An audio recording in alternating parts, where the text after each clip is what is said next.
Imagine planning a holiday with your closest friends. You've been waiting for it for months. Finally, the day arrives, everyone packs their bags, boards the flight, and before you know it, you're in Bulgaria. The plan is simple: relax, enjoy the beaches, go out at night, and then head back home. For 28-year-old Lars Matang, that's exactly what this trip was supposed to be. So, Lars was from Germany. He had a regular job, a close group of friends, and by all accounts, he lived a pretty ordinary life. In June 2014, Lars and five of his friends traveled to Golden Sands. It's a popular beach town on Bulgaria's Black Sea coast, and during the summer, the place is full of tourists. The beaches are crowded, the restaurants stay open late, and the nightlife attracts people from all over Europe. For the first few days, everything went exactly as planned. They spent their time exploring the town, relaxing on the beach, eating out, and enjoying the holiday. If someone had taken a picture of the group during those days, you would have seen six friends having the time of their lives. Nothing looked unusual, nothing felt wrong, but sometimes a normal day can turn into the beginning of a mystery without anyone realizing it. So, like most tourists, Lars and his friends went out that evening, and at some point, Lars got into an argument with another group of German tourists. Even though different reports describe the details differently, but the argument did take place. And most arguments during holidays end up with, people walking away, but this one did not. And later that night, Lars told his friends that, after the argument, a group of men caught up with him and attacked him. And when his friends saw him again, they noticed he had injuries, and the most serious one was a ruptured eardrum. It was painful, but nobody thought it was life changing. So the next morning, the group was supposed to fly back to Germany. So before leaving for the airport, Lars thought, let me visit the doctor one final time before boarding the flight and let me get myself checked. But the doctor advised him that he shouldn't fly, it's not safe because of the air pressure. Traveling with the ruptured eardrum could make the injury much worse. So instead of going home with his friends, he had to stay back in Bulgaria for a couple of more days. But his friends couldn't miss the flight, of course. So before leaving, they helped him book a hotel near Varna airport. And his idea was simple: rest, take the medicine, recover, and catch the next flight home. It sounded like a small setback. So his friends hugged him, said goodbye, and then they left for Germany. None of them knew that, this would be the last time they would ever see him. Anyway, Lars checked into the hotel. There was no problem checking in, and for a while, everything seemed normal. Then he called his mother, and at first, it was just an ordinary conversation. He told her about the flight, explained that the doctor had asked him not to fly, and then he also told her that, he'd be home soon. But over the next day, something changed.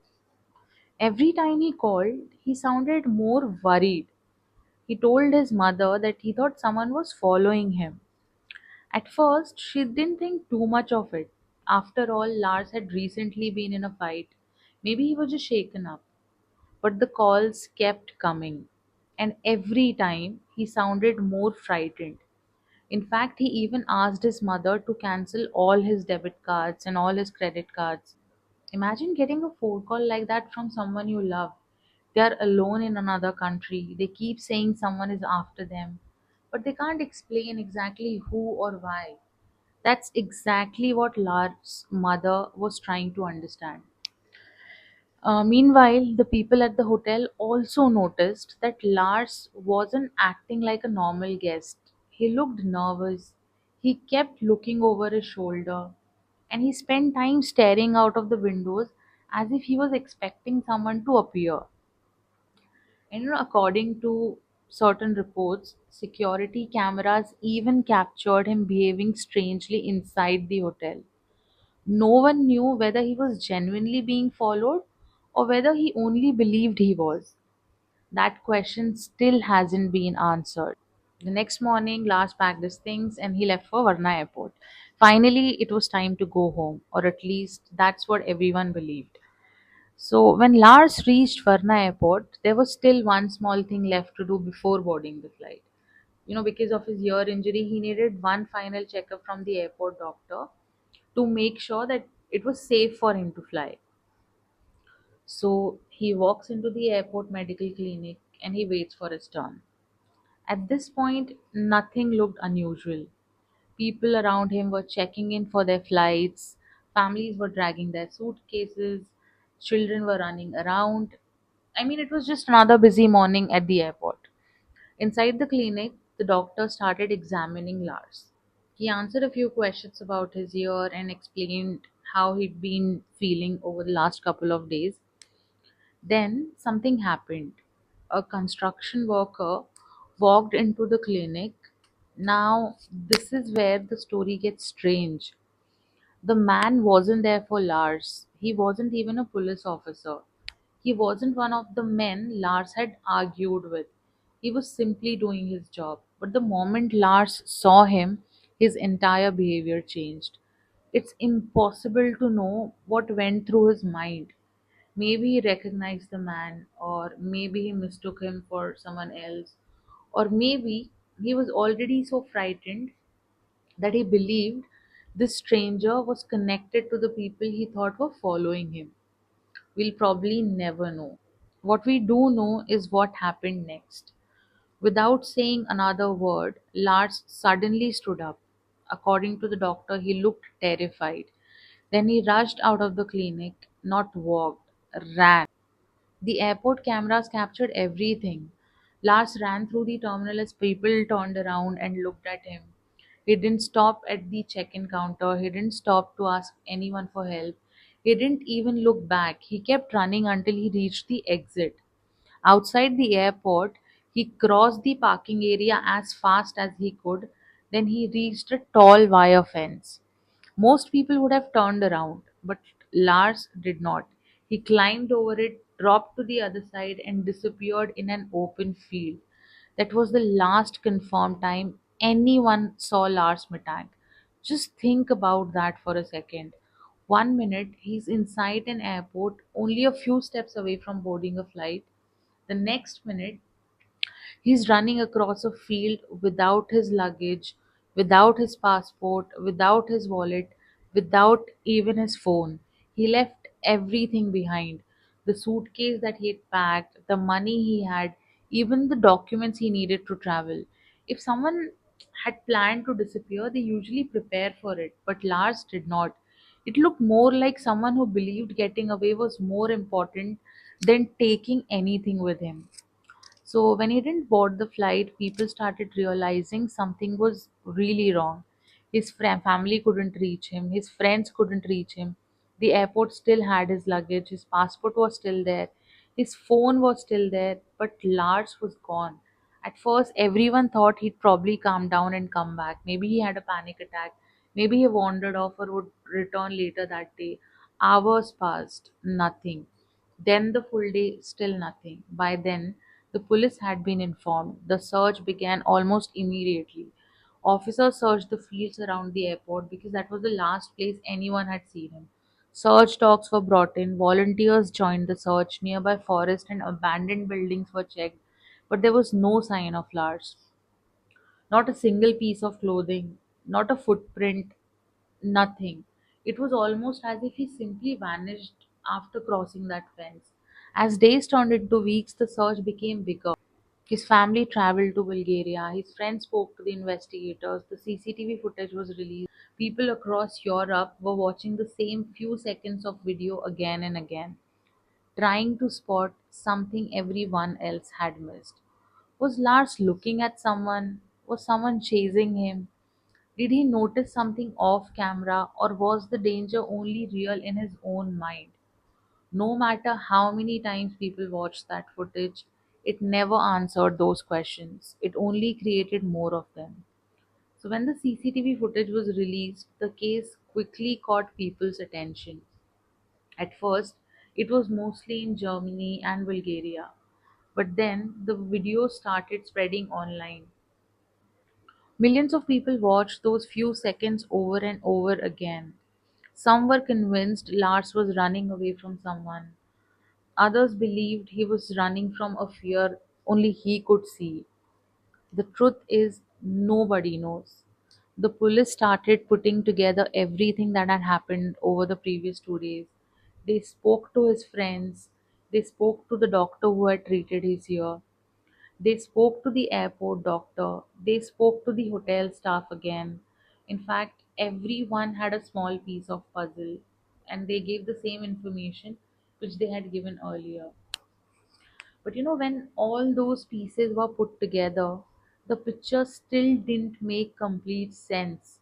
His friends said that before the flight, Lars had been completely normal. He was laughing, enjoying the trip, and making plans to go home like everyone else. The first signs that something was wrong only appeared after he was left alone. His mother told investigators about the phone calls. She said Lars sounded scared. Then came the question everyone wanted answered. What exactly made Lars run out of the airport? Unfortunately, there isn't a clear answer. One theory is that Lars suffered some kind of mental health crisis. Some experts have suggested that the stress of flight, being injured, staying alone in foreign country, and the anxiety that followed could have triggered paranoia. If that's true, then the people Lars believed were following him may never have existed. But there's one problem with that theory. The people closest to Lars said this kind of behavior was completely out of character for him. They had never seen him act like this before. Then there's another theory. Some people believe the attack on the last night of the holiday was more serious than it first appeared. Maybe the men who assaulted him had threatened him. Maybe Lars genuinely believed they were still looking for him. But despite years of investigation, no evidence has been found that anyone was actually following him. And then there's another theory that probably gets discussed mostly online. What if Lars wasn't imagining anything? What if someone really was watching him?